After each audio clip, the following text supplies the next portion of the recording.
নমস্কার, কেমন আছেন সকলে? শুভ সকাল। আর আমি কিন্তু মোটামুটি ভালোই আছি। এই ঠান্ডায় সকালবেলায় কিন্তু গরম জল ছাড়া একদমই চলা যায় না। তো মেয়ের জন্য যেহেতু খাবার বসাবো, তো সেই জন্য ওর খাবারটাও বসিয়ে দিলাম। আর আজকে ওর টিফিনে দিয়ে দেবো পাস্তা। অনেক দিন থেকে বলছে, মামা একটু পাস্তা করে দেবে স্কুলে, আমি টিফিনে নিয়ে যাব। ফ্রেন্ডরা অনেকেই পাস্তা খায়, তো সচরাচর আমি এইসব খাবারগুলো ওকে দিই না। তো ভাবলাম অনেক দিন থেকেই বায়না যখন করছে, তাহলে আজকে একটু বানিয়েই দিই পাস্তাটা।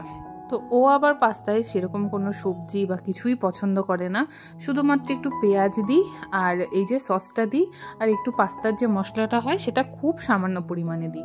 ওই না দেওয়াই চলে, মাঝে মাঝে তো সেটাও দিতে ভুলে যাই সত্যি বলতে। তো যাই হোক, এই যে পাস্তাটা হয়ে গেছে আর ওর টিফিন বক্সে ভরে দিচ্ছি। পুরো পাস্তাটাই আজকে দিয়ে দিলাম, কারণ এর আগের দিন এইভাবে পাস্তা বানিয়ে দিয়েছিলাম। তো ওর এক ফ্রেন্ডের বড় ভালো লেগেছে, তো বলছে যে মাম্মাম একটু বেশি করে দিও, কারণ ওর নাম ধিত্তিয়া।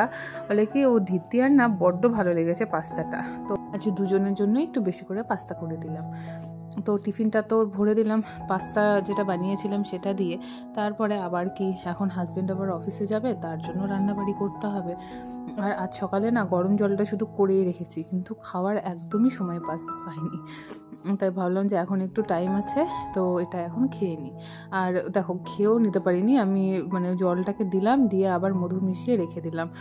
কারণ যতক্ষণ না মেয়ে বেরোবে ততক্ষণ আমি এখন কোনো কাজই ঠিক মতো করতে পারবো না নিজে। আর সকালবেলা ওই যে সেদ্ধ ভাত করে দিয়েছি, তার সাথে ডিম সেদ্ধ। আর আজকে ভাবছি রাতের জন্য একটুখানি তড়কা বানাবো। তো তড়কার ডালটা আগের দিন রাত্রেবেলায় ভিজিয়ে রেখেছিলাম, আর এখন এই যে একদিকে ভাত বসিয়েছি আর একদিকে তড়কার ডালটা সিটি বসিয়েছি। আর তড়কাটা দিনের বেলা একটু করে রেখে দেবো, কারণ রাত্রেবেলা বড্ড ঠান্ডা লাগে করতে।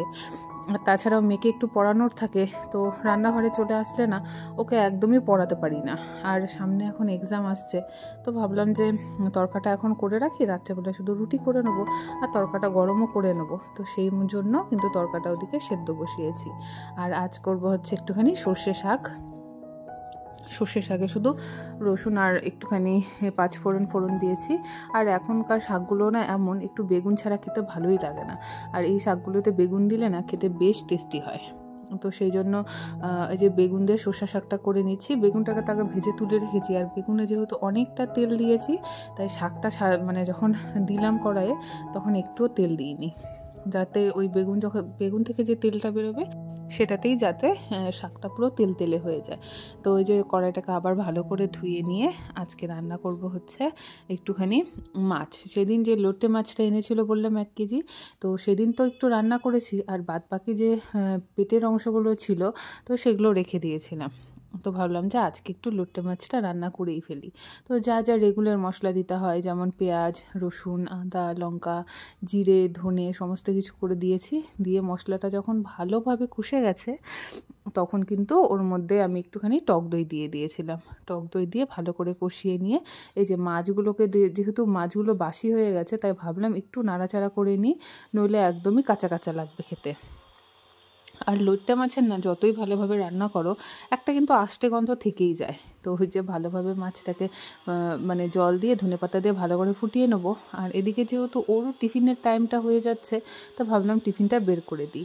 সেদিন একটু জলপাই চাটনি করেছিলাম, তোমাদের দেখিয়েছিলাম, তো সেই জলপাই চাটনিটা একটু ছিল, ওটা ওকে দিয়ে দিলাম। আর এই যে ভাত শাক দিয়ে দিলাম, আর মাছটাও বেড়ে দিয়েছি।